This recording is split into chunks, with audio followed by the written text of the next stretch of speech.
purpose of this video is as follows.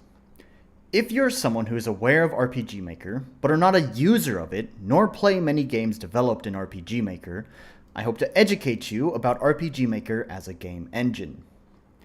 If you're someone who has held a negative view of RPG Maker as an engine, I hope the information I present will allow you to reconsider your views of the engine.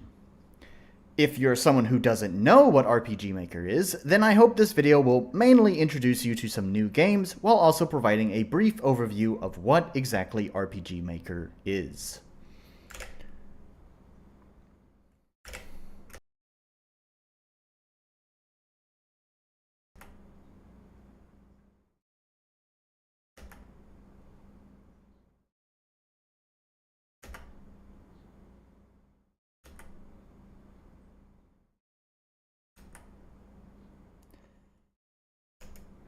I'd like to start by looking at this article from PC Gamer, and I will be taking some quotes out of this article. For the most part, I'm going to be referencing most of this.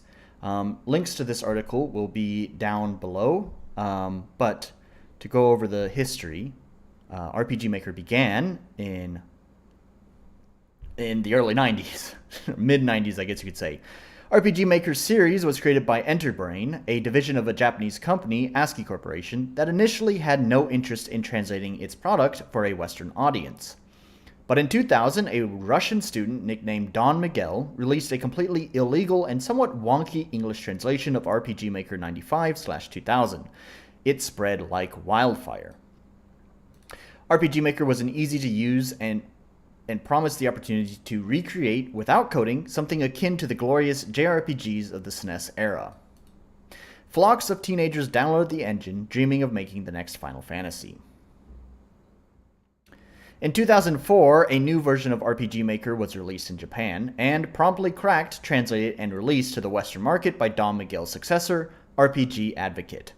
RPG Maker XP featured a high screen resolution, a shiny new map system, and most importantly a scripting system. By tinkering with the base library, all written in Ruby, it was possible to change core functions or add new features to the game.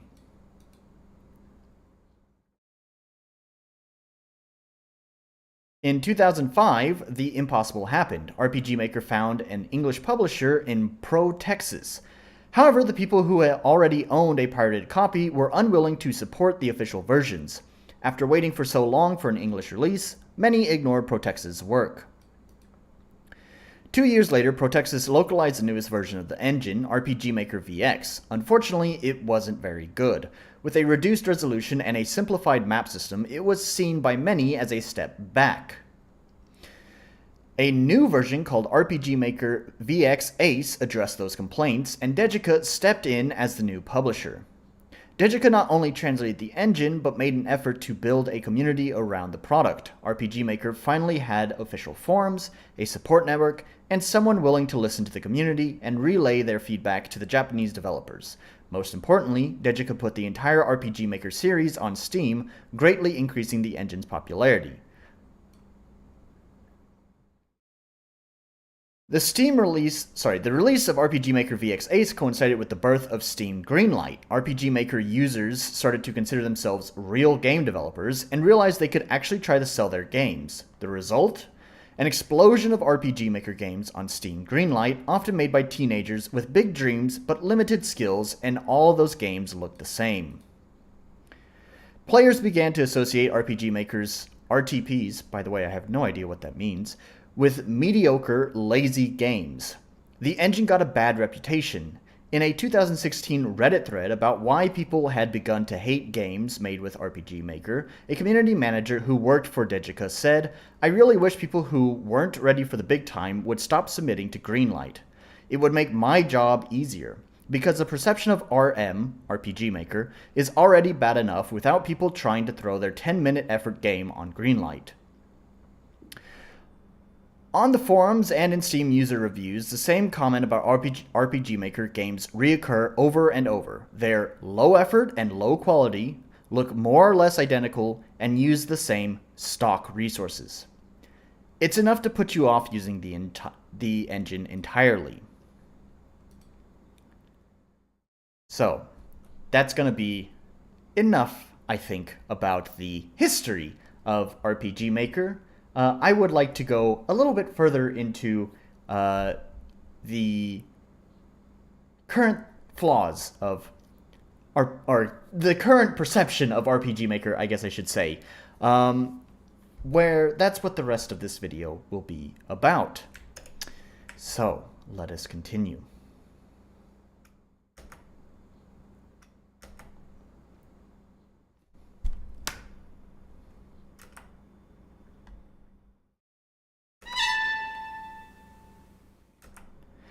What comes to mind when I say an RPG Maker game?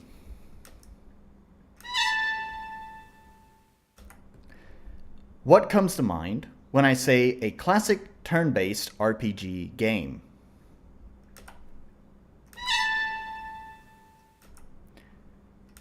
What is the distinction between these two phrases? Let's look at some example games.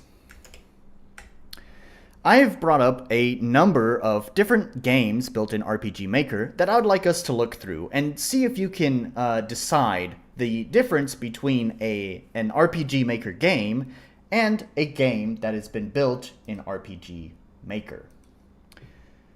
So, first, I would like to present my own game. This was the first game that I released that I built in RPG Maker. There was one game before this, but we won't talk about that one. It didn't get released.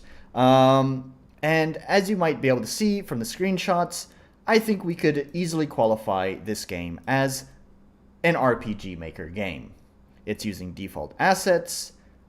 Things are a little bit wonky. It looks like it was kind of thrown together fairly quickly. I don't feel like it was, but that's probably because a lot of it was my learning process. So... And contrary to what I wanted to believe back when I released this, I was saying this is not an RPG Maker game, but I think, you know, that didn't age very well now that I have had more experience with RPG Maker, which, to be clear, I'm not considering myself a veteran of RPG Maker. I've been using it for a very short amount of time. However, I am way more familiar with it now than I was when I released this game. Late last year. So it's, like I said, it's only been a short time. Next, I'd like to look at 66 Seconds. I'm going to close this tab. I have way too many tabs open. This is 66 Seconds. This is by, I don't know how to pronounce his name. This is one of the community moderators on the RPG Maker forums who graciously submitted this game for this video. In fact, there's a handful of people, I believe it's 4 people, who decided to contribute their game to this project on the RPG Maker forums. So I want to go ahead and give a personal thank you right now for your contributions to this project. I hope I do this project well. So here is 66 Seconds by BG Elizp. His name is up here. So he is the creator of this, and it was made in the Game Jam. So we can see here, in 66 seconds to save the world, 4 wizards have accidentally summoned a demon and send their best and brightest to find the spellbook, which will let them banish it back to where it came. Just kidding, they sent Dave. No one has even heard of him until now. In this game, you'll control Dave, who has 66 seconds to find the spellbook on an island, or the demon will break free. Will you succeed, or will the demon break free? 66 Seconds to Save the World is a short RPG Maker game made for the 24-hour RPG Maker RTP Jam. There's RTP again. God, I really should have figured out what RTP stands for. Anyways, no custom assets are used per the Jam rules. I think that's what RTP stands for. Something about, like, the default assets or something. Anyways, so if we take a look, we can see that, again, these are all using the same kind of assets that you would find in those Greenlight games that were mentioned in the PC Gamer article. So this is all just your default RPG Maker assets. Now, for the record, I haven't played any of these games that I'm going to show you. I'm kind of curious about this one. If I had time, I probably would have played it, but I've been quite busy. So anyways, really, the point is just to look at these And I want you to decide for yourself. I don't really want to give my opinion. Even if I had played them, I don't really want to share my opinion about the game because that's kind of not the point of what I'm doing. I just want to look at some of these games, and I want you to think about those questions that I had asked you. Is it a game built in RPG Maker, or is it a classic turn-based RPG game? Or actually, really, the question should be, or is it a game built in RPG Maker? Those are the differences there. So I want you to think about that. So let's go to the next one here. I have Legend of Mysteria. This is not a project that was contributed on the RPG Maker forums for this project. This is a project that I had stumbled across while searching for RPG Maker games using the RPG Maker tag on Steam. Let's go ahead and play the trailer and just take a look at what this is about. Maybe. Oh, here we go. This is a little bit slow. I've had these tabs open for a little while now in preparation for this live stream. And maybe they're a little sleepy. Maybe they need a refresh. Let's give them a little refresh. See if that improves playback.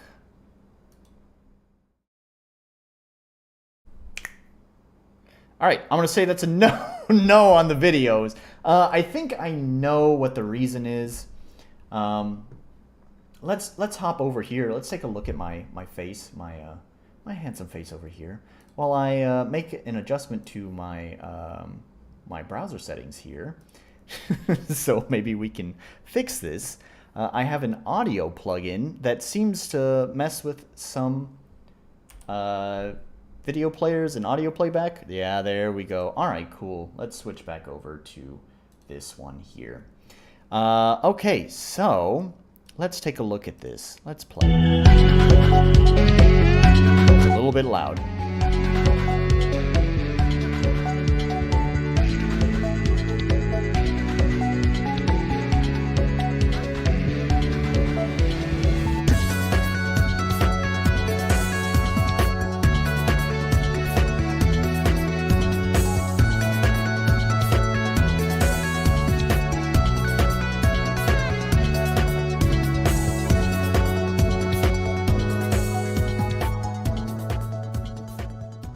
Interesting. I do like that the trailer is nice and short and sweet.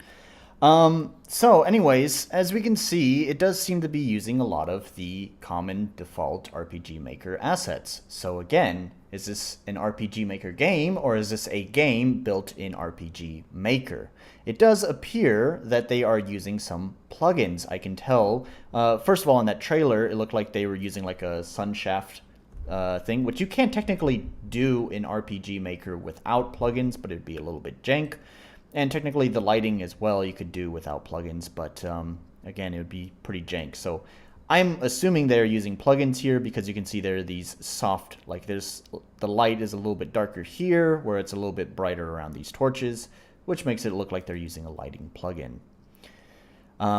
So if we scroll down here to some of the reviews, what I really want to do is there's going to be a number of reviews, positive and negative, that all are, you know, I'm sure there's some great reviews in here, but what I really want to focus on for this video actually is negative reviews. And I want to make that clear is that I'm going to mostly focus on negative reviews, but that's not necessarily reflective of the game. Like, you should really get a balanced opinion and look at positive and negative reviews. But I think for this video, I'm going to focus on just looking at negative reviews because most of the negative reviews are the ones that are in reference to the main topic of this video, where they will probably bring up the fact that the game is bad because it's an RPG Maker game. Or, even still, they may say it has some good qualities. Either, my main point here is that they're going to bring up the engine. And I'm going to come back to that in another chapter about bringing up the engine. But for now, I just want you to keep that in mind. So we can quickly flip through these. And I just realized, oh no, this is why we don't do things live. If I had editing skills, oh my gosh, I would have looked at my script and said, it says in big bold text on my script, Don't look at the reviews yet. Right, okay, I'm sorry, script. I'm sorry. Alright. Alright, we're not looking at reviews just yet. Let's just read over the games and get through the games first. We'll come back to the reviews later. Okay, about this game. An exciting 10-hour JRPG by the writer of Labronia. War is brewing in the kingdom of Labronia. The most powerful mages have found a way to ascend to the level of demigod, throwing the centuries-old balance of power into question. As tensions are coming to a boil, Dinyon, the most powerful of the new demigods, is assassinated while at prayer. His allies quickly catch and kill his assassins. But with his dying breath, the assassin fingers you as the mage responsible for the assassination plot. Framed for murder and hunted by Dinyon's demigod disciples, that's alliteration for you, you must discover the truth behind the conspiracy in order to avoid a full-length interfactional war. Use magic, skill, and cunning to evade your pursuers and solve the mystery. Alright, let's go to the next one here. We have Last Dream. I probably need to refresh the page since I turned off my plugin, add-on, whatever. This is a 9-minute video. Hello, YouTubes. Welcome back to James Recommends. I'll be honest with you, it's been a... I'm going to pass on that. Let's just go over here.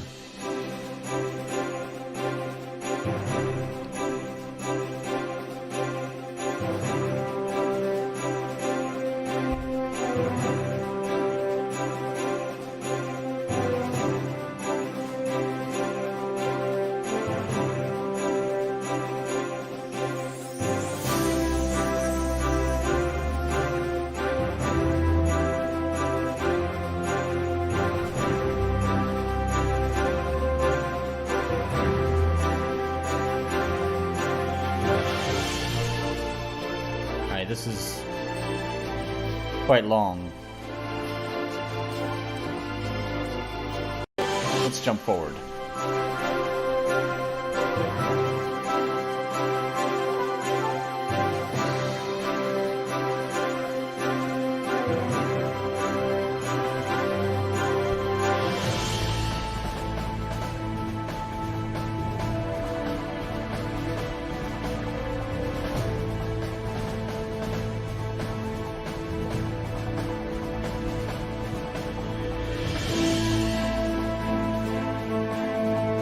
Alright, I'm not going to sit through the whole 3 minutes of this. We already had to skip through a little bit. But I think that paints a pretty clear picture of this game. I think you get an idea of how it presents itself. I can tell you right now that it looks like many aspects of the combat are using default RPG Maker assets. So you decide whether that's an RPG Maker game or a game built in RPG Maker. It does look like there's been a lot of custom scripting that has been done, however, because there's a lot of unique features. It also seems to have quite the Final Fantasy influence on it. But anyways, yeah, so here are some pictures of it. Interesting. This kind of almost looks like some of the art that I draw when I'm trying to figure out how my puzzles or map layouts go. I probably would not include that as a screenshot for my game because it's kind of meant for, you know, internal use for development, not really promotion. But anyways, there's that. So you have some pretty unique features here. It's interesting. It also has quite the number of reviews at 405. Whoops, we don't want to look at the reviews yet because my script told me in big bold letters, don't do that. And it released in 2014. By the way, when did this one release, Legend of Mysteria? Mysteria released in 2015 and has 618 reviews on it. So, if we scroll down, Last Dream incorporates the best features of classic RPGs, replayability, and complete immersion into a vast world rich with details.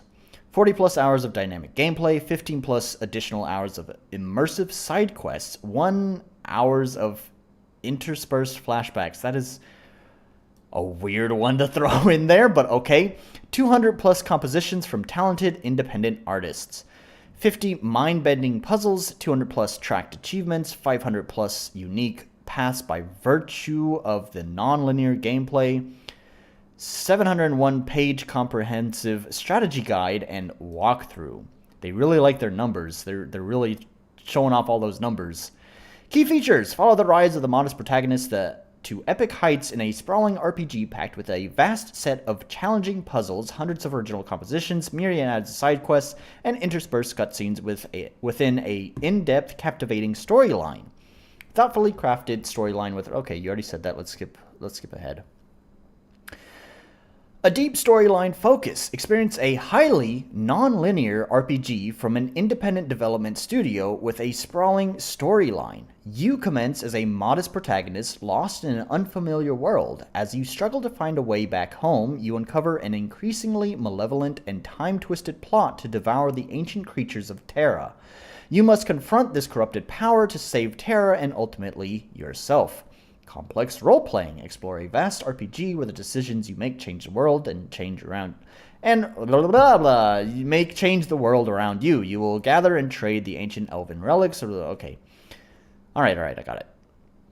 Our development team is comprised of people who deeply cherish the RPGs of our childhood. We began developing last stream to be the central element of our decades-running annual RPG tournament among physics graduates. That is, we started with the sole desire to craft an endearing game that we would personally enjoy. As the last stream progressed, I hope that you would personally enjoy it, by the way. just by the way, if you're making a game that you don't personally enjoy, as an indie developer, there might be some problems there.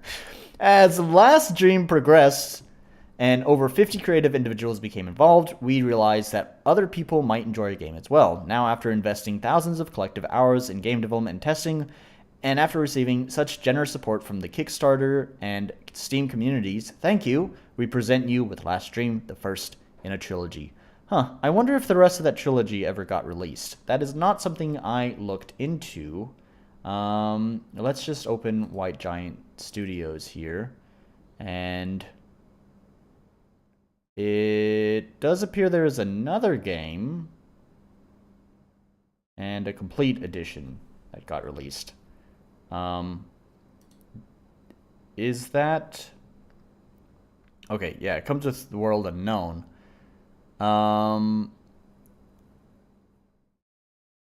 Interesting. So it was, I guess, originally going to be a trilogy, but I guess they just decided not to do the trilogy.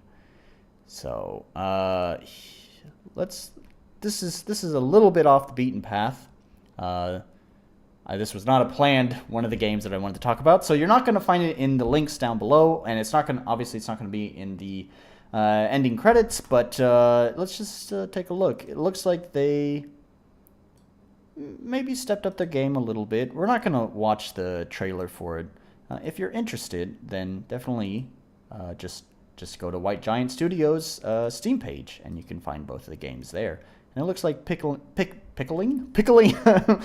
up the bundle is pretty dang cheap if you want to get both games. So, all right, let's just close that one out and move on to the next one. We have Wooden Ocean. Wooden Ocean was submitted by one of the submitted by one of the users on the RPG Maker forums. L.I. Anderson, which is his name, Leif Anderson, which you can see here because that's the developer's name here on Steam. I think he wanted to contribute this. His message on the RPG Maker forums was a little bit cryptic, and I didn't realize at first that this game that I thought he had posted with his message was I thought it was actually part of his message, but it turns out it was just in his signature. So obviously that means every time he makes a post, the game shows up because it's in his signature. So, yeah, I didn't realize that at first, but went ahead and added it to the list. Leif Anderson, if you are watching this, I don't know if you did intend on contributing it, but whether you did or didn't, thanks for your contribution. Let's take a look at the trailer. Can I just play it right away, or is it gonna... I gotta refresh the page. All right.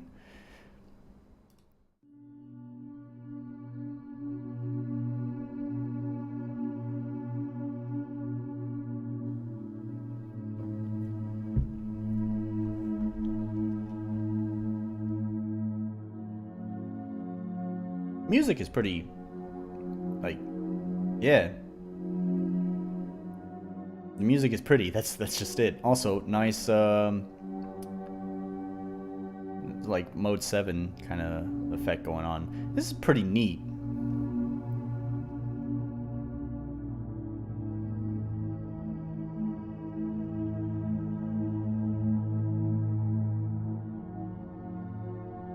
That's not even mode 7, is that? I think that might be MV3D, maybe.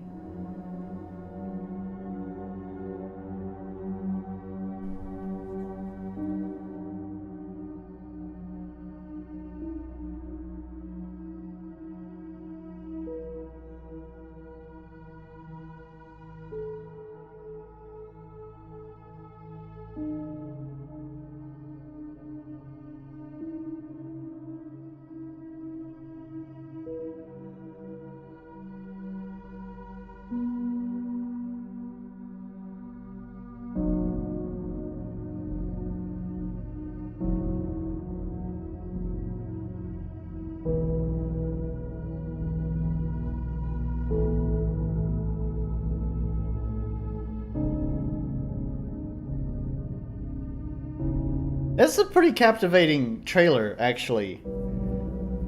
The haunting music is...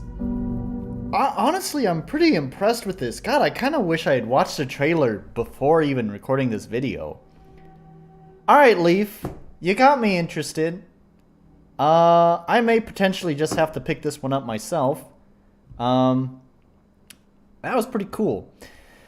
Alright, so this is Wooden Ocean. He has 20 reviews on the game. That's a huge step down from the previous 2 games. And this was published in 2020. Let's look at some of the pictures here. I definitely think the video spoke more for this game than the pictures. Yeah. Like, oof. This looks pretty rough. Compared to, like, this looks like... like, it's nice that it's custom. I'm gonna give him credit on that. Like, the step up from the previous 2 games, all the previous games that we looked at all used default RPG Maker assets. While here, it looks like all of these are unique. Or at least he's... whether they are unique or not, I don't know. But if they are even default RPG Maker assets, he's at least done some, like, editing work. There's a lot to this.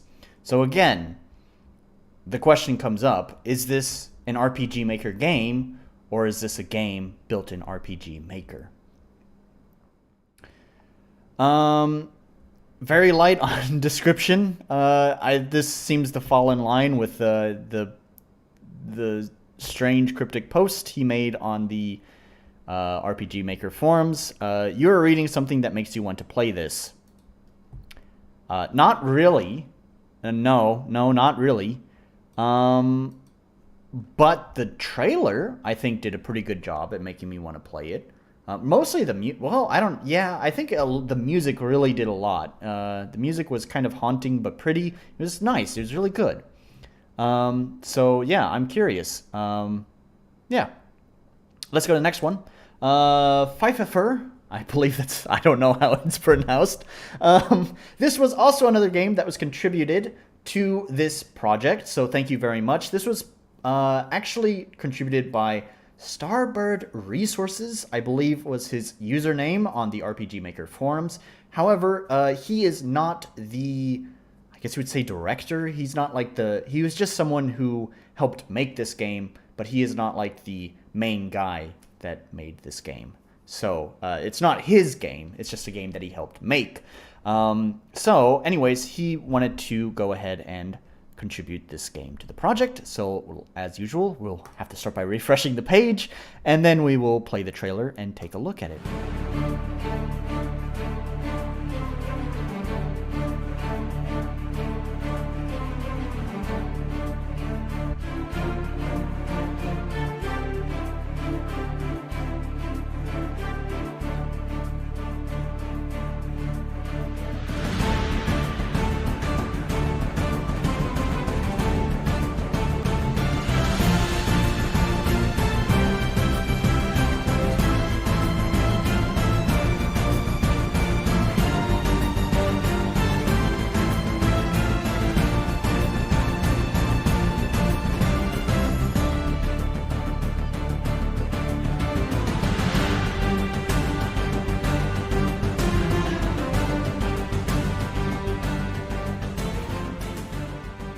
I like that the trailer was short. All right, very nice.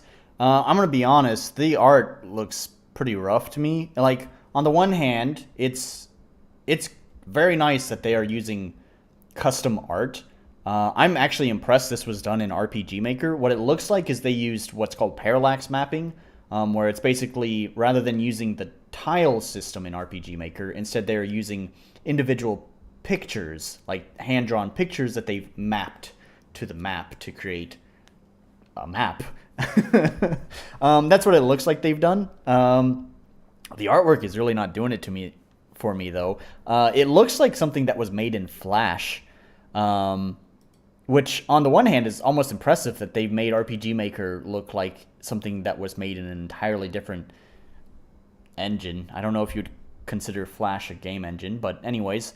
But yeah, once again, we have to ask the question, is this an RPG Maker game, or is this a game built in RPG Maker? So let's see. There's only 8 user reviews. And this was published last year in August. So it's almost been 1 year. Alright, about this game. In the mysterious world of Fifefer Island, players are transported to a place of economic adventure. To survive and thrive, learn new educational concepts, and expand your abilities with a branching tech tree. A diverse host of characters and a variety of places to explore enriches each chapter and brings together gaming and learning. Tarana, a teenager from the Amazon rainforest, is rescued by Mother... Okay, I'm gonna pause here, and I'm very sorry to whoever is the... Okay. I'm very sorry to whoever is the original maker of this game, but something about this kind of speaks like boomer. I don't know. Maybe he's not a boomer.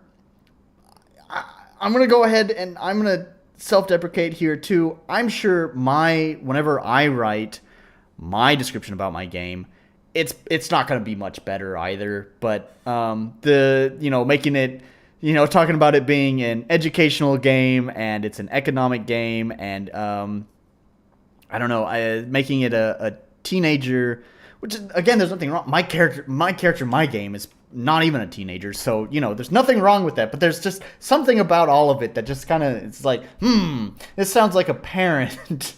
This sounds like a parent that made this game. So anyways, Tarana, a teenager from the Amazon rainforest, is rescued by Mother Planet as her land is being destroyed by illegal loggers. Okay, alright, so we have Captain Planet here, so interesting. Features: health, mental energy, and utility, also known as happiness, depletes over time. Make wise decisions and enhance problem-solving skills in order to succeed. Puzzles, battles, and quizzes are around every corner, so pay attention. Increase difficulty as the player progresses in the game. I would hope so. Various NPCs and quests help the player's progression. Don't skip these unless you want detention. Boomer. Unique areas filled with resources, but be respectful to Mother Planet. Yep. Advancements are made by learning new techs at tech stones and competing against enemies via... Okay. Anyways, sorry to be so down on this one. Because that's kind of going against the point of this. I don't want to color your opinion at all, and I've done a terrible job with this one. I'm so sorry. But again, just please think of the question. Is this an RPG Maker game, or is this a game built in RPG Maker? Next, we have Skyborn. Skyborn is actually a pretty well-known one. We can see right here that it has very positive 500 reviews, and it was released in 2014. Was Skyborn released in that PC gaming article that I read? I don't remember if it was in this one or if it was in the other one, which I didn't show off, but this one will also be linked below anyways, because I use this one for some of my research as well. Let's go back to Skyborn here. We have to refresh the page, of course. That's the important thing. Let's go ahead and give it a watch.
So this said in 2012, so I wonder if it got it was released in 2012, maybe on a different platform or something, and then was released on Steam through Steam Greenlight later in 2014.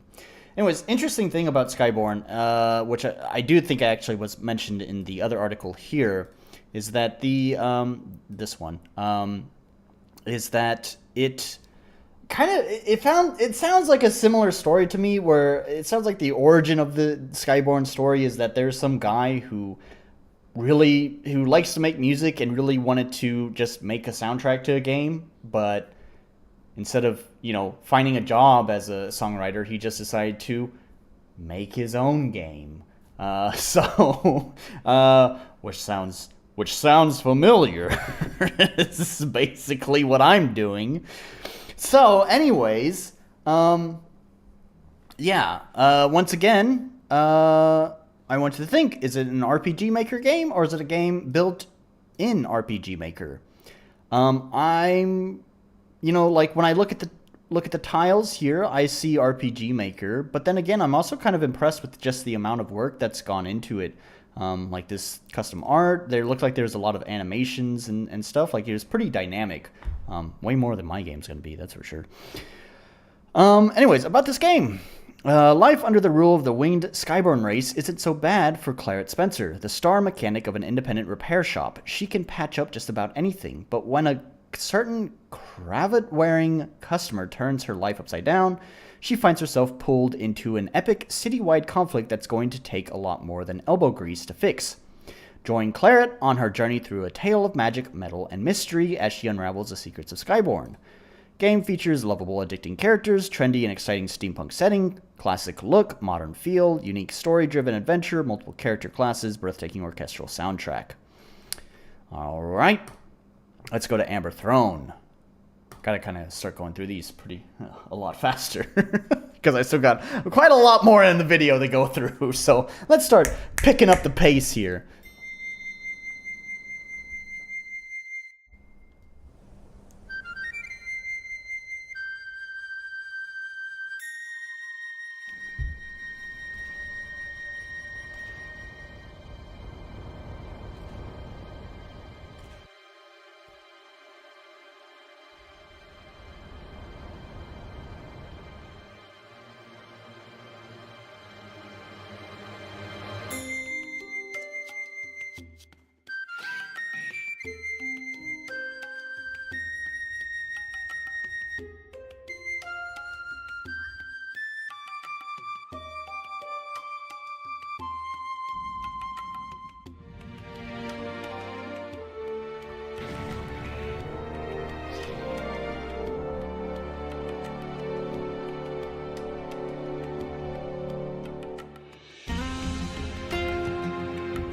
Too bad there's a typo in that.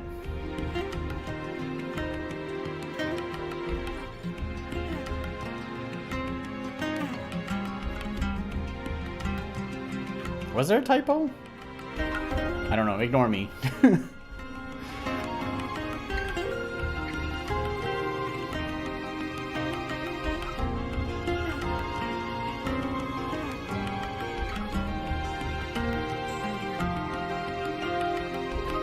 Yeah, music is pretty peaceful. The flute was a little bit harsh on the ears. That could just be me, though. But yeah, the music was nice, and I really actually like the art. I really kind of think the game really looks quite impressive. Amber Throne is a turn-based JRPG style game about a girl in a desert world beneath a mysterious floating castle and her quest to reach it. It has 151 reviews and was released in 2015. Okay.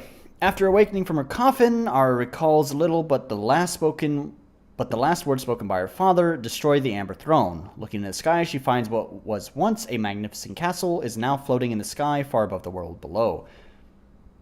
Ara must find a way to reach the castle before others catch wind of it, lest the powerful Amber Throne fall into the wrong hands. Fully painted world with diverse settings and unique characters. The art is definitely pretty cool. I really like the color palette. This kind of warm, earthy palette is pretty cool. Many monsters with multiple stances and behaviors to master. That sounds like the kind of point. Like, you definitely would want to keep it concise for marketing purposes. But at the same time, what does that even mean?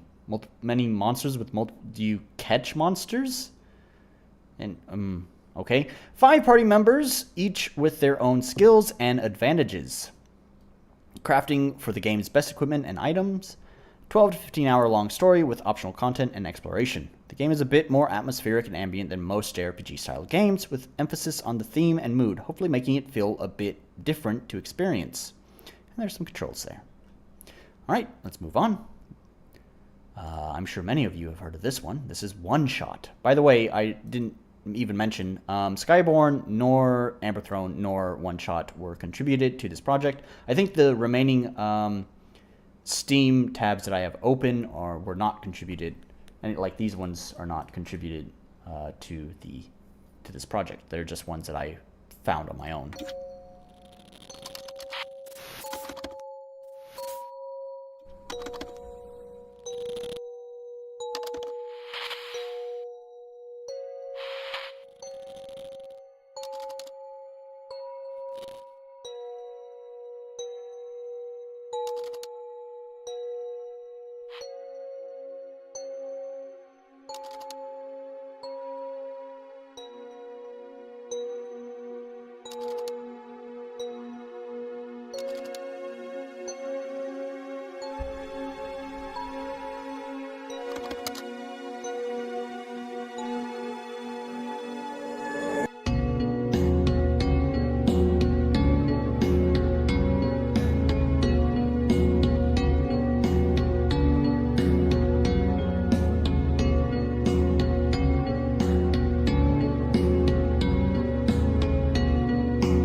That's a pretty high production trailer for this game.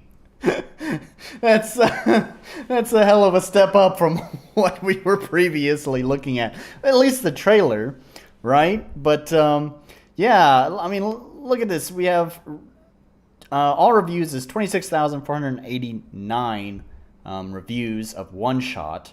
So it was a pretty dang popular game, which is why I'm saying there's probably some of you who know this game pretty well. And it was released in December 2016. Compared to the high production quality trailer, the screenshots still look like RPG Maker, but there's a lot of custom artwork that's been done here. So once again, I'm presenting the question to you. Is this a game built in RPG Maker, or is this an RPG Maker game? So let's just move on. Obviously, it's quite a popular game, so we'll just move on to the next one. This is To the Moon.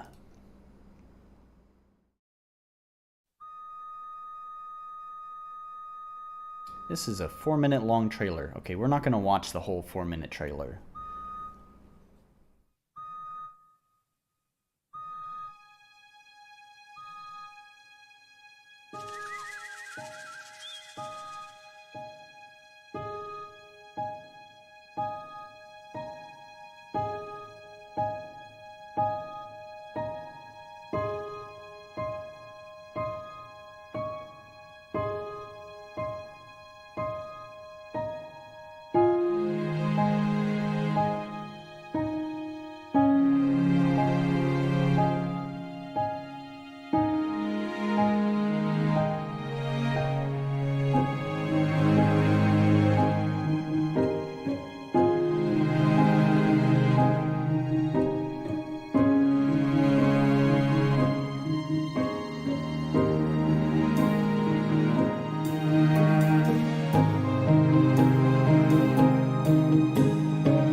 Music's really good. I don't like the drum kit that they use, though. The drum kit sounded really fucking cheap, but anyways, yeah.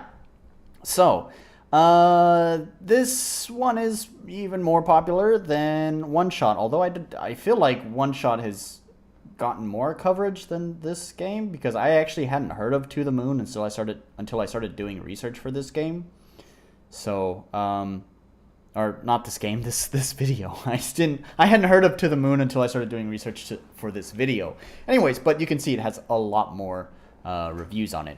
That's probably because actually OneShot used to be a free game that you could download, and then they like remade it for Steam. The Steam version is different than the free version, if I understand correctly. So I don't know. Maybe a lot of players came from there. Anyways, so it has 46,138 reviews and was released in 2011. It's also been around longer than OneShot, so that's also where some of those reviews, the difference in reviews could come from. Anyways, once again, same question. Is this an RPG Maker game, or is this a game built in RPG Maker? Just take a look.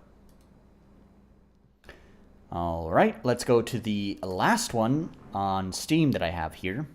Now, this is one that I also think that a lot of people have heard of. I've known about this game for a long time, and actually, I didn't even know it was an RPG Maker game until, once again, I was doing research for this video.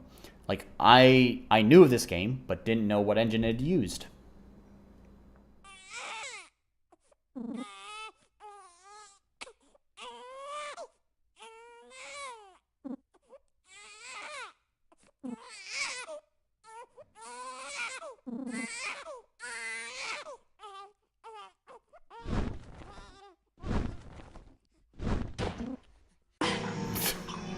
It's kind of funny.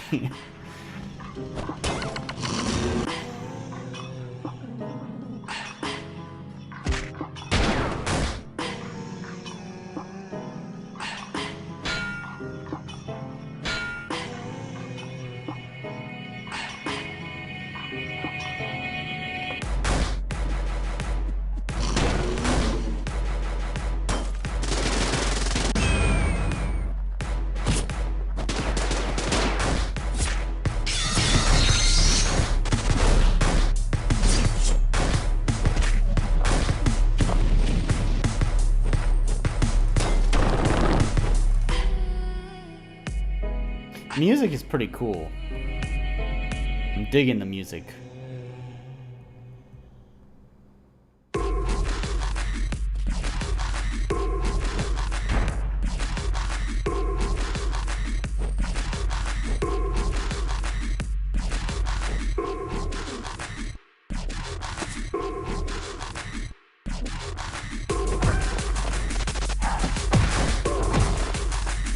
2 minutes is a little bit longer than I wanted to give for a video, but whatever.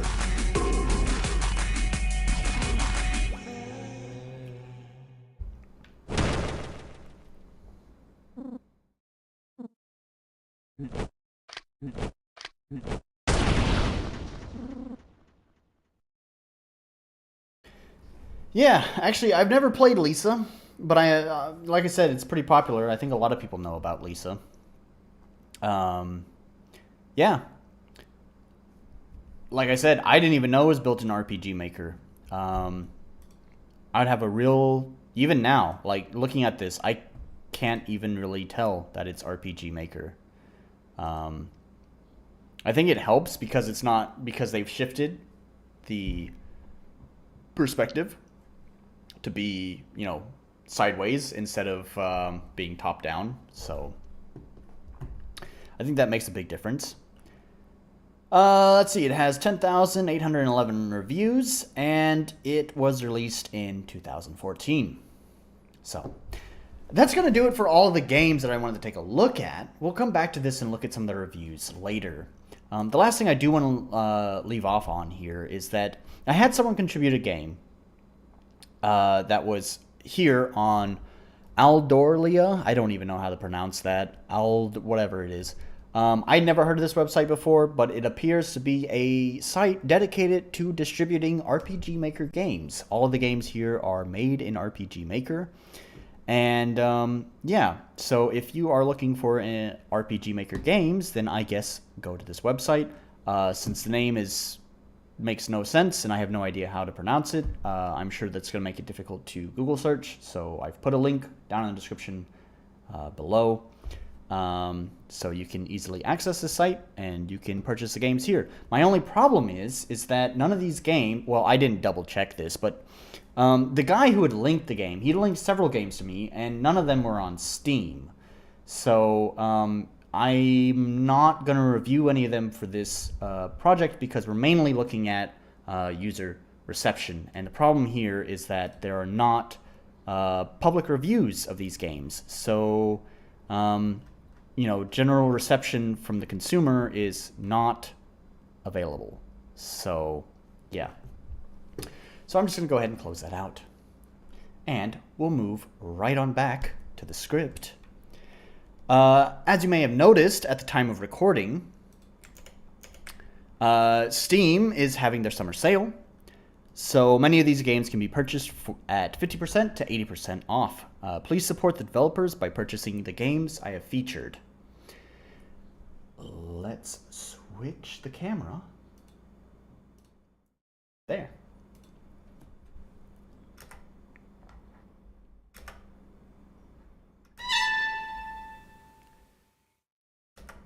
From the example games, at what point did we cross the threshold for a game built in RPG Maker and no longer an RPG Maker game?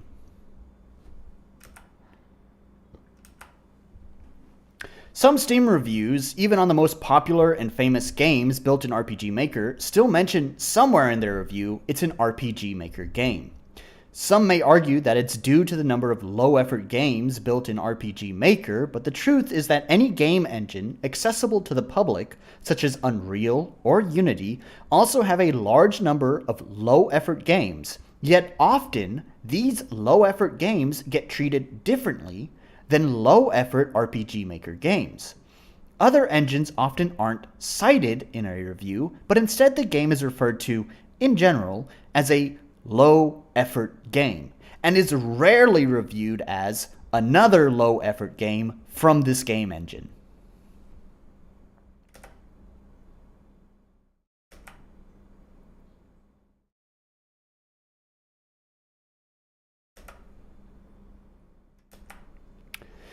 RPG Maker is the only game engine that is frequently used as a tag in Steam searches to define the game. Other engines rarely, if ever, get a tag such as Unity game or Unreal game or even Game Maker game.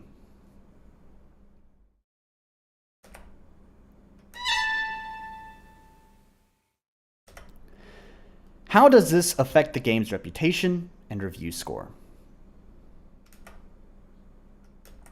It's hard to say without concrete evidence. However, Steam users whom are aware of RPG Maker may outright avoid purchasing any game that uses the RPG Maker tag simply because it's an RPG Maker game, regardless of the quality of the product. I wanted to briefly bring up this Reddit thread that I have here, where this guy is talking about default assets. There's actually a lot of good discussion in here, and I may potentially come back to this thread at a later point to make a different point about RPG Maker. But there's one thing I wanted to scroll down to. Let's see if I can find it here. Right here, this guy, I think, is kind of representative of of a pretty common mindset with consumers of RPG Maker games. He says default RTP assets. There's the RTP again. Yeah, it definitely has to do with that, with the assets. Anyways, default RTP, art, sound, animations, etc., is an instant no sale for me. Great for mockups and first passes, but not for any unique projects. So, there we have it.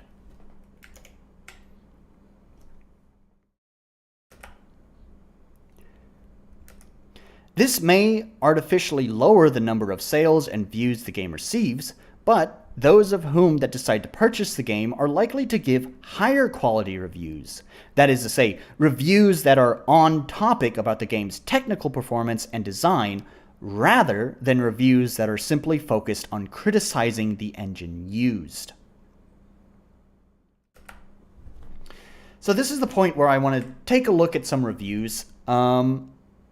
I'm going to go through this pretty quickly, though. We're only going to look at a couple because I've already spent a long time on these games. So first, let's go to this one because it has a mixed review. And let's go down to the reviews. And we can see here, just let's sort by recent. And we have removing my account. That doesn't mean anything. Worst game I've ever played. It's bugged. Despite referencing the walkthrough, the event won't trigger. Oh well.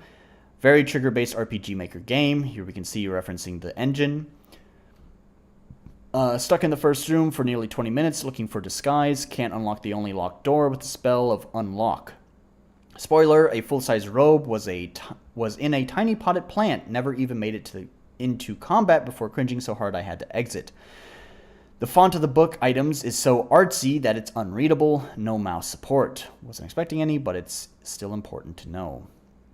An interesting premise that proves that RPG Maker, again referencing the engine, is a valid tool for making point-and-click style adventure games, but needs far too much refinement to be worth playing. The game has dozens of named NPCs, but dialogue boxes aren't labeled, meaning there's no way to tell who you're actually talking to unless you memorize an absurd amount of information. In regards to puzzle solving itself, many solutions are obtuse and either poorly communicated. The purest form of air, an item which we have been given no indication has any relation to the element of air, or has no logical in-universe justification. Anyways, I'm not going to read the full thing. Just going to go through some of these pretty quickly. Feels like the world and dungeon is poor and lazy design. It can be better if you give more effort. Please update the game to be a better game. I don't know about that one there, Nox Fleuret. Anyways, oh, here's one more that's referencing the engine as well. Lebronia is good, but this isn't. Not the best story to this one, and when using RPG Maker, story is the most important part since everything else is provided. So, alright, let's go to another one. I don't think I want to look at last stream's reviews. I'd rather go to some of these other ones. I'm curious about Wooden Ocean. It got my attention, so let's look at Wooden Ocean's reviews. It does appear that it was in early access at some point. So, like I said, I want to remind you, since this was quite a while ago, I do want to go ahead and just focus on the negative reviews. This is mostly because I feel that negative reviews are going to be mostly mentioning the engine that was used. That's not entirely true. You will still see in some reviews that they still mention, for example, right here. You will still see that some positive reviews do reference the engine that was used, but I think the point I'm trying to make here is mostly will be found in negative. So, We're just going to be looking at that, but like I want to reiterate this point. I want to make this very clear. Just because I'm looking at the negative reviews, that does not accurately reflect the quality of the game. It's going to kind of bias things because we're only reading bad things and we're not reading good things about it. So I just want you to keep that in mind. Let's see. So there's only 2, so let's just go ahead and read both of them. Unless this is... Okay, it's almost... Okay, that one is a wall of text. That looks like the kind of reviews I write on Steam. However, I'm not going to read my reviews on Steam, so I'm not going to read his reviews on Steam. So, I was given this game a while ago because of my review on RPGmaker.net, but I've taken so long to get around to reviewing this game that the developer pulled the demo from that site. I suppose this is pretty late, but I suppose super late is slightly better than never. As you can tell from my downvote, I really don't like this game, and I'm willing to admit that part of my distaste is probably because I'm not a big fan of horror games, so much so that I tend to avoid them as much as possible, but the main reason it's taken me so long to get around to finishing this project is I find the lack of maps or clear instructions on how to get to places super annoying. I suppose some would argue I shouldn't expect every game to hold my hand, but this game has some pretty large maps, so the player definitely needs some sort of in-game tool to help make exploring areas easier, and this is especially true of the first major town you visit. In fact, I got so tired of wandering around lost that I lost interest in this game, and while I still consider the Let's Play I was working on to be simply on hiatus, I don't know if I'll ever actually end the hiatus because I'd rather work on stuff I can enjoy from the get-go than spend a bunch of time on trying to figure out where to go next on this one. Let's see. He's responded to both of these reviews, and let's see what he has to say.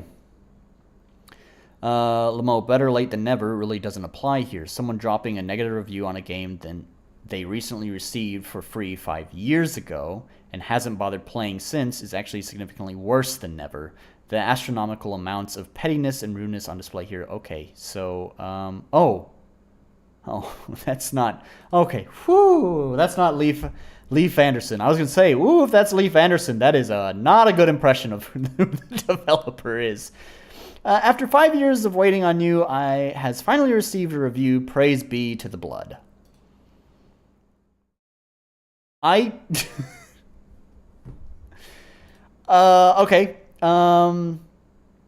Let's go to this one. We'll just kind of skim through this one. I'm not going to read this whole thing. Let's see if we can get a gist of what he's complaining about. This is where Steam really needs a mixed option because while overall I feel the game is marred consistently by awful crashes that happen out of nowhere quite periodically, might I add, a general lack of direction and unfinished content, it is still quite an enjoyable game, but on the whole, just from where the product stands as of now, it's not worth the time or the investment. That being said, this really is a good game, but for the asking price and how little actual content there is right next to this, to all the spots that say future content is really bewildering. Bugs and glitches are rampant in this game, some of them inconsistent. One of my friends who streamed the game was able to start a quest just fine, but I'm not able to start it because my character just keeps walking in a straight line. Go outside of the red... Okay. The crashes are the worst. There is no excuse to have your game randomly crash at all. Even by just going into a menus and having it crash. Even by just going into battle and having it crash. And with no prompt, no error message. Just boom, crash, done. It's extreme. Okay, yeah. That, and I'm also curious how, it's probably because he's using a lot of plugins, but let's see what he has to say. Thank you, human. Okay, here's his way of responding to people. Your review was most murder. Stability shall be focused upon, as will the side areas of future. There is a leak of memories somewhere, but I lack the ability to stop the leaking. I shall stab randomly. I believe this is how surgery is conducted. Give me another patient. The last one squirmed too much. I am coding. Good day, human, and good murder. Yeah, he's a dev. All right, I'm not going to read Fifefers. They only have 8 reviews, which honestly is almost kind of sad. Like, despite everything that I said about this game, like, I really feel like there's clearly a lot of work that was put into this game. So I'm not going to read the reviews, but man, go show this game some love. I hope that this video gets more views than I normally get. I do think the topic is hopefully interesting, but also the presentation is kind of boring. So it's kind of like, I don't know which one it's going to be. I think maybe a lot of people click on the video and then quickly click off. If you made it this far, and I do have higher than expected views on this, hopefully you're one of the special people who can go show this game some love. Just pick it up, check it out. If you like it, leave a positive review on it. 8 reviews, come on, and it's been out for a year. Let's get that up a little bit more. Okay, so yeah, we're not going to look at that one. I'm going to skip Skyborn. We're going to go to Amber Throne. Let's look at negative reviews, sort by recent, and we'll read some of these. Tedious and boring, quality of life upgrades are solely needed. You have to constantly hold shift to move slightly faster. Movement is clunky, constantly hanging on near invisible boundaries. Menuing is a chore. There's no quick comparisons between character stats. Optimizing the item equipped seems to be broken. I think this is just this person, praise be, doesn't realize that it's an RPG Maker game, because a lot of these things just sound like inherent RPG Maker engine quirks. Like there's the equipment optimize thing that you'll see in like the equipment menu, and that's just there by default in RPG Maker, which I really hate because it doesn't really know what's optimized. Like a lot of my gear in my game have like weird effects that like players need to consider how those effects will interact with other items. So like having optimized there is not going to actually optimize anything. It may actually just make things worse. I've looked into ways of removing it. I do plan on removing optimize from my game. This, to me, sounds like they didn't remove that feature, that default feature in RPG Maker. Anyways, but they don't realize that that's just the quirk of RPG Maker. And so, praise be. I'm glad. This is the kind of review. Like I think this is still a good review, even though it's negative. And they don't really have enough playtime either. I'm going to be honest there. But anyways, it's still at least to the point about what their complaints are about the game, and it's not actually just criticizing the game for using an engine. Game looks interesting, but controller support is horrid, and I'd like to play with controller. You can use directional buttons for menus, but have to use the left stick, which is fiddly, and you can't rebind anything. Shame. I think that's also another RPG Maker quirk. So, anyways, this is an incredibly beautiful game. Unfortunately, the story wasn't gripping enough for me to complete it. It also has 0.1 hours on it. That seems strange. Let's just keep scrolling through. I thought there was one. Yeah, here we go. While the production value is undeniable, the story seems to be quite underdeveloped, while noticeably amateurish writing. All of the individual artwork and animations are fairly impressive for an RPG Maker game. This almost... See, that sounds like an almost backhanded kind of complimented. All the individual artwork and animations are fairly impressive for an RPG Maker game. So again, once he's bringing up the engine that's being used. So, yeah. Is there any others here?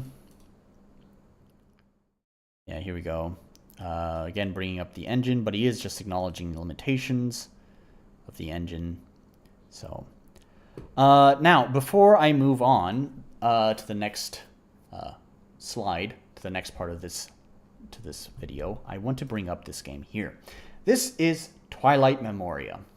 While doing a lot of research for this video that I'm doing right now, I stumbled across this game completely on accident.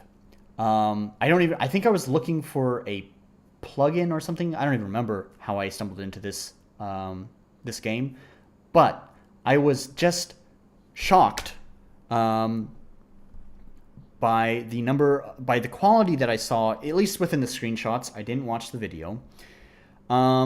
And the amount of custom work that's been done for this game, yet the number of reviews seems surprisingly low, though compared to other games we had looked at that were released recently, within I'd say the past couple of years, those reviews seem to be about the same, honestly. Anyways, this isn't an endorsement of the game since I have not played it. But the screenshots tell me this game is far from an RPG Maker game and has become a well-crafted game built in RPG Maker.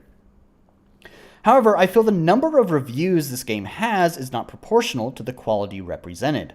Could this be related to the RPG Maker tag? Well, certainly not, as quality is not a guarantee of success. However, it does seem remarkably low compared to what the developers shared on the RPG Maker forums shortly after release. And we'll take a look at that information soon. But let's go ahead and take a moment to look at the trailer and some of the screenshots.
Not gonna lie, I really don't like the J-pop, but not a fan of the J-pop. But yeah, the production quality is really high. Like, this doesn't at all. Like, once again, I would not even think that this would be RPG Maker.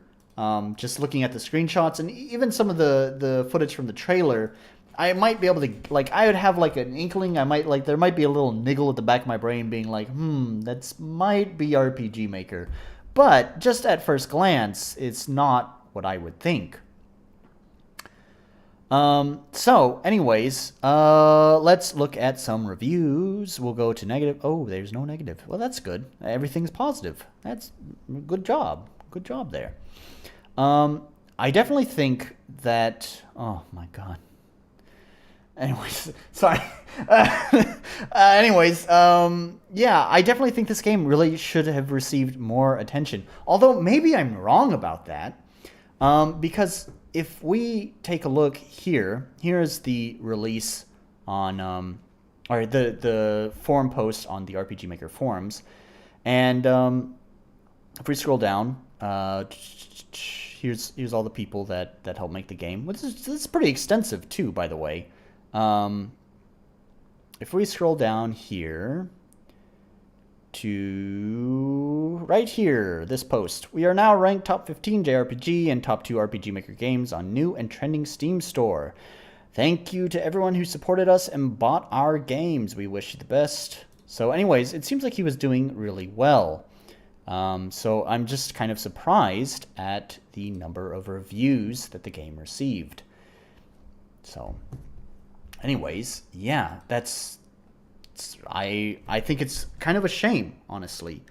Also, while I was getting my tabs together for this video, I noticed that, you know, in his description, he actually has another game that he's released. So once again, this is a game that's not going to be in the end credits, but I wanted to go ahead and bring it up, and we can take a look at the trailer just for fun to see what he moved on to making after that, which looks quite a lot different, if you ask me. We have to refresh the page. Maybe. Okay, there we go.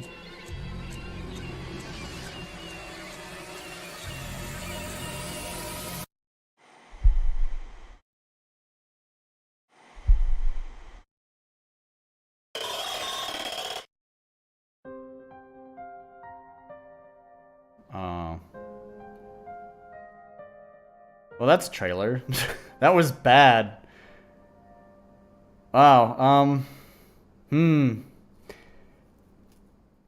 Yeah, the difference in quality of production quality is definitely shifted between the last game and this game. But that doesn't necessarily, like, maybe that was just a poorly put together trailer, which apparently they've decided to use a screenshot of it here and there. Yeah, I guess they're proud of that one. Okay. All right, well, that's too bad. The first game looked pretty good. This one, I'm not into, but maybe you're into. There's some negative reviews on it.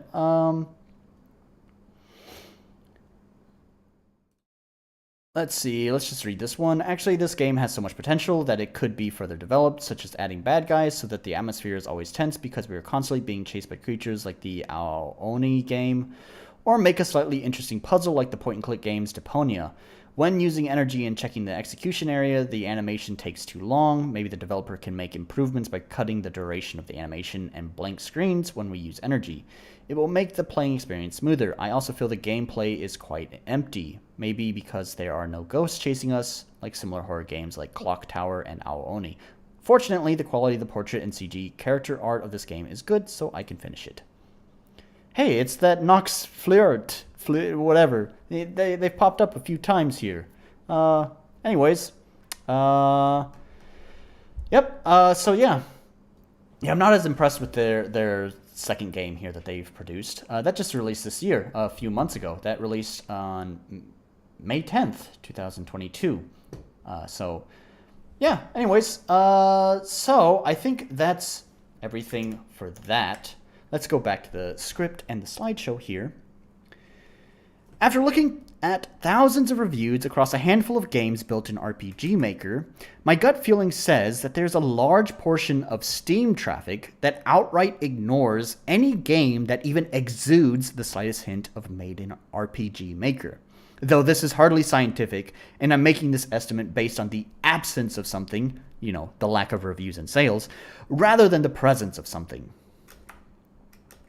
What is present is the existence of the RPG Maker tag, which is likely unfairly used by consumers to remove products that are both RPG Maker games and games built in RPG Maker. This gut feeling also comes from my own personal experience. About a year ago, before I started using RPG Maker, I was also irrationally opposed to RPG Maker games.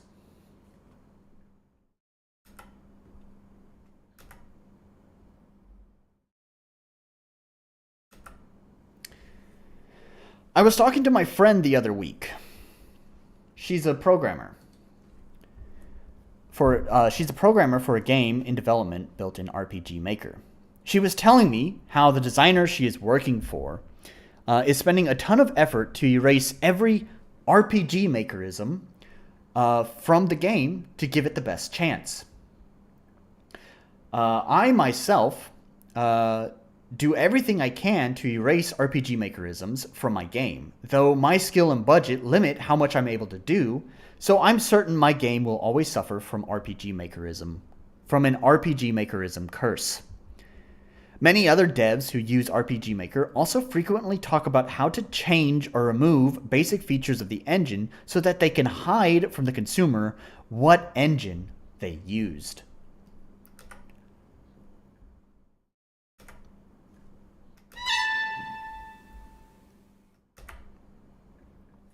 Why do developers feel so much shame in the engine they use that they feel like they are required to wrap the engine in layers of clothes to hide it from the public? The general consumer, who is aware of RPG Maker, believes it to be a very limiting engine. Thus, they believe all RPG Maker games are the same. This idea only holds water for the most basic, out-of-the-box RPG Maker game. Depending on what you want to do, sometimes it may feel like you have to wrestle with the engine to get it to do something. However, the same can be said about many mainstream engines too. It's well known among Unreal devs that Unity is the better choice for developing 2D games. However, You can still make 2D games in Unreal, but just like RPG Maker, you will fight the engine every step of the way, forcing it to do something it wasn't designed to do.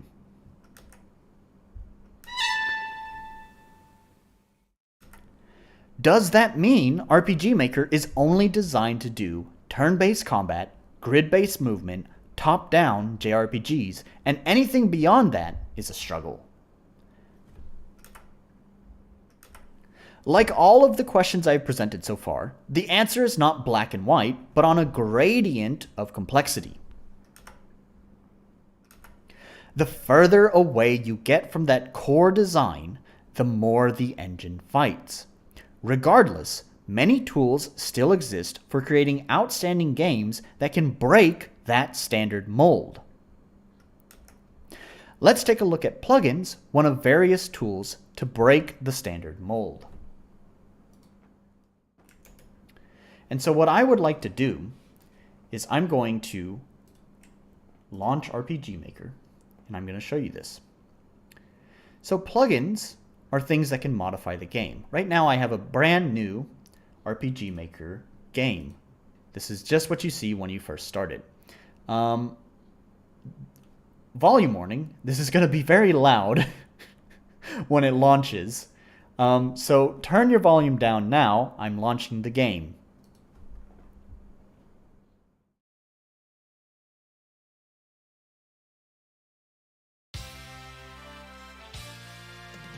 And I'm going to, fortunately it actually wasn't loud, thank God, but I'm going to turn that off because by default RPG Maker starts loud, thanks. So if we start new game, and you can see, this is just how things look, right? We just have this green square, and we got the characters, the default RPG Maker characters. So let's close that out, and now I want to demonstrate a plugin. So I'm going to install a plugin for you. So I have my projects folder here, and in this folder I have Terex Lighting. So I'm going to copy this, so Control C, and I'm going to go to the my game, which one is it? Plugin example, that's the one, and I'm going to drop it into the plugins folder right here, just like that. Then we go here. We go here, double click on that, and then we can add Terex Lighting, just like that. So next I want to be able to activate this, so I'm just going to add an event. Doesn't matter what it is, that's fine. And I'm going to add the necessary information to make this work, just like that. Now we save it, we run it, we wait through this, which I should have turned off, and new game. And now you'll see, thanks to the plugin, we now have this lighting system built into the game. So you can see that plugins are one of many tools that you can download and add to your game to add various functions. I would like to show you some other plugins that really can change the entire way that RPG Maker works. So if you'll just give me a moment here. So here we have MV3D. I think I mentioned MV3D when we were looking at Wooden Ocean. MV3D is sort of a 3D projection that you will... It is actually... Let's just fucking look at it. Now you can make 3D games in RPG Maker MV, powered by Babylon.js. With little setup, wall tiles will automatically be interpreted as 3D. The plugin also has many powerful configuration features for MZ versions, blah, blah, blah. Okay, so you can see that with MV3D, we can create cool effects like this, and like this, and like this, and like this, and like this. So it's pretty neat.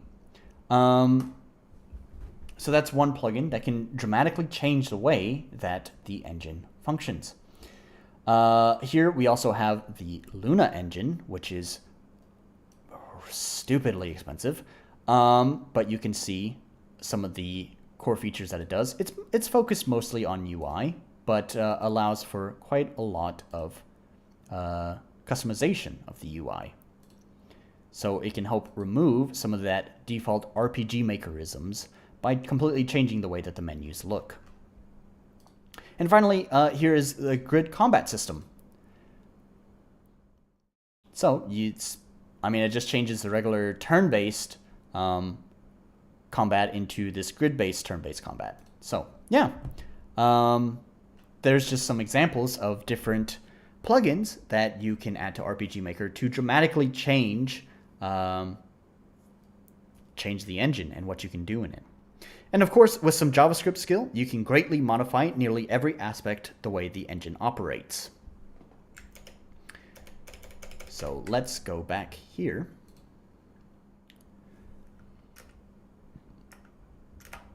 With tools like these, even if the art and UI have the same coat of paint, a passionate developer can craft an interesting game within the engine. But unfortunately, because so many people ignore RPG Maker games, especially those that have many RPG Makerisms present, they will not give the game a chance. I've been using that term RPG Makerism a lot. RPG Makerisms are the core quirks and assets of the engine, such as the way windows are drawn, the way the player moves, the way the combat is handled, and also the default assets such as music, sound effects, animation, tiles, NPCs, etc.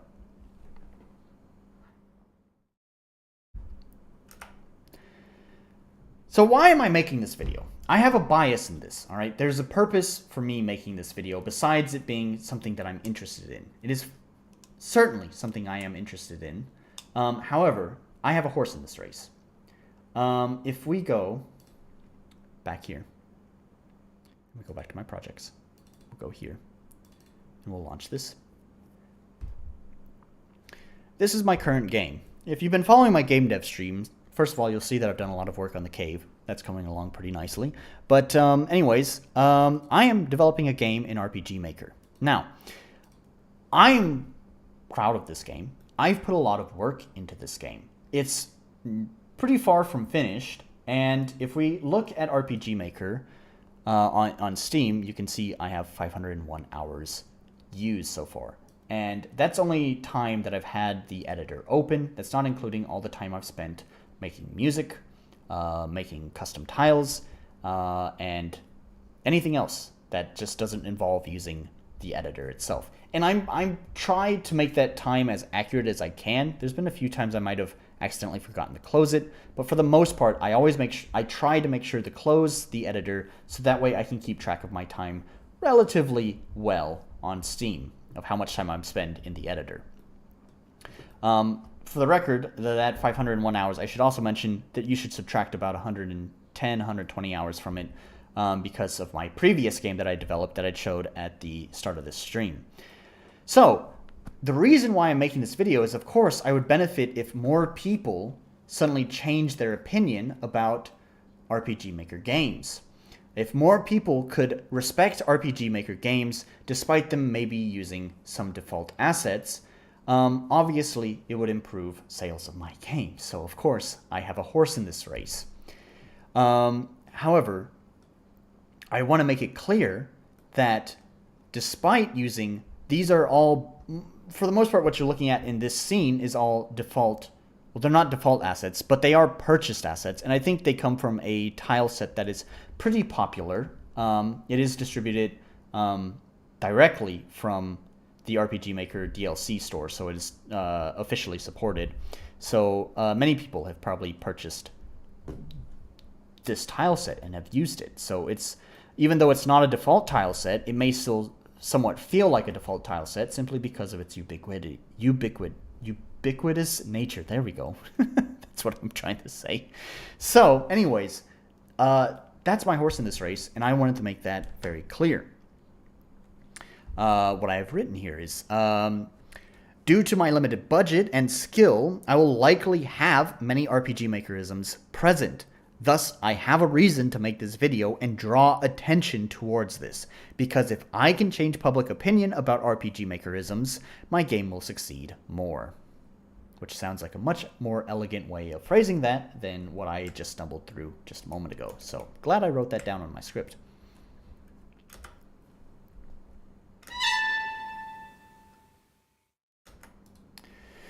Is it fair to write off a game based on its apparent appearance? Graphics, art, UI play a huge part in our decision making as consumers, especially when the game in question costs money. At the same time, graphics, art, and UI do not define the mechanics or most of the ways we engage with the game, the core parts that make a game interesting.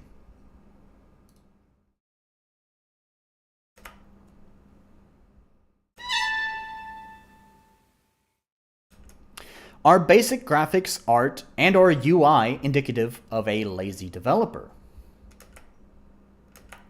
Many developers come from different backgrounds of both skill and social status. I come from a music background. I've never been skilled at art. When building the concept art for my world, I found it easier to represent it and visualize it through writing a song that matched the mood, time period, and atmosphere, then extrapolate what that might look like from there, rather than struggling through pen and paper in a vain effort of hopefully drawing something that looks like what I can imagine with song. Basic visuals and art allow for low-skilled developers, both lazy and passionate, accessibility to develop their concept. Budgetary constraints may limit passionate developers without art skills to pre-made assets or default assets.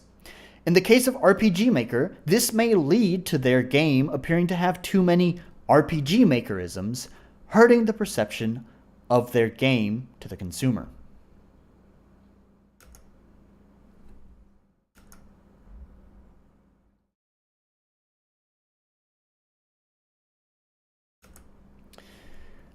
I used to attend a music forum quite regularly, but musicians tend to be the most jaded, cynical gatekeepers.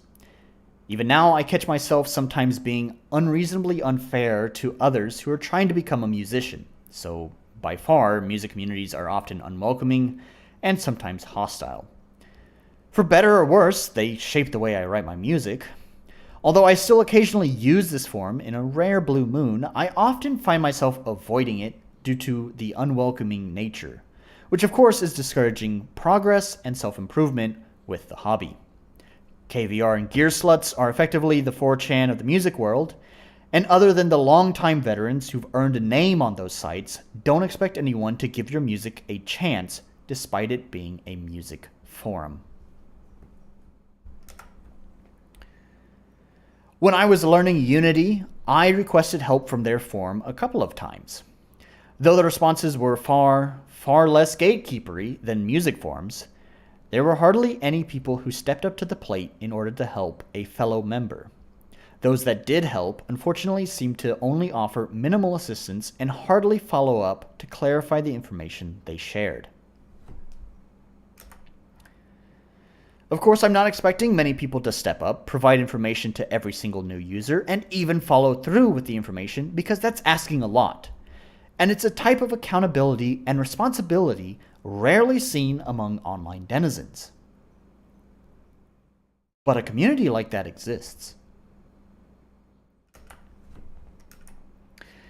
Every time I have gone to the RPG Maker forums to ask for help or clarification with something, I often have 3 or more members chime in different ideas, and they usually are willing to follow up on any points I might misunderstand.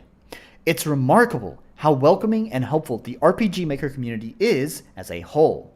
The official channels, such as the forum, are helpful, but also support makers' games with regular showcases and discussions, giving users access to a strong community to get eyes on their game when no one else would be willing to give it a chance.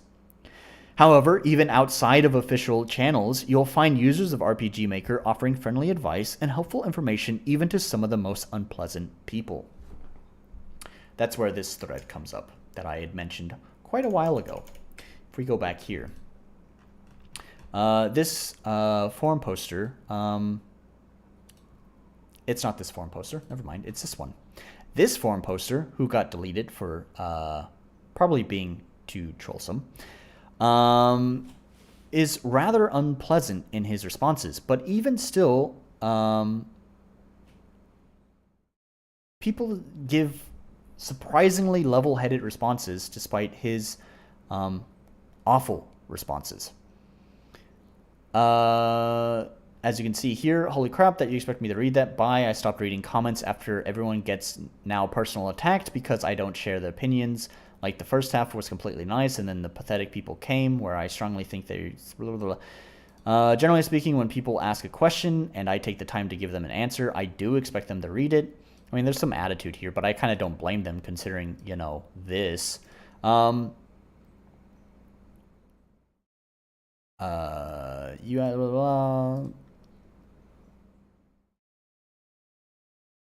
So here, I think this person, I don't know. You can see that despite some terrible comments from this guy, there's still quite some level-headed responses in here.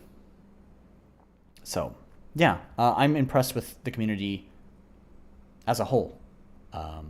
So, anyways, let's hop right on back over here.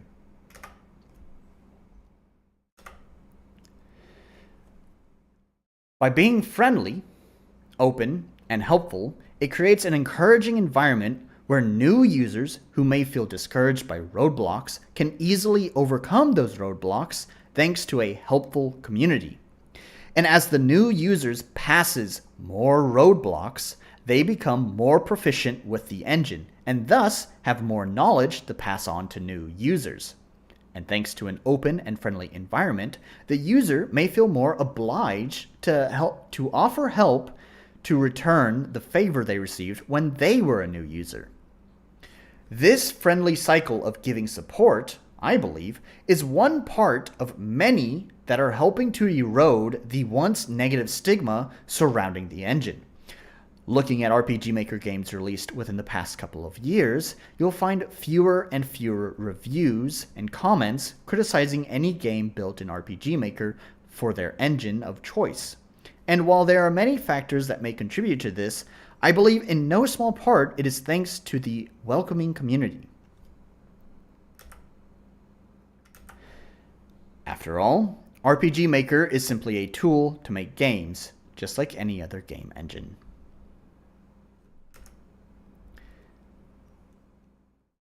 And who knows?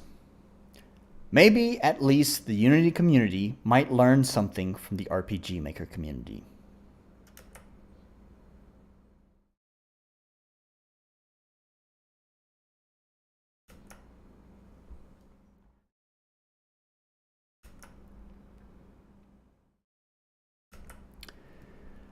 I'd like to give a special thanks to the members of the community that contributed their game to this project. For contributing 66 Seconds to Save the World. Lee Anderson for contributing Wooden Ocean by Leif Ian Anderson. Starbird Resources for contributing Fifefer Island by Power Parametrics LLC. Indenera for contributing Little Hearts and additional Aldorlea games. Links to their games are in the description.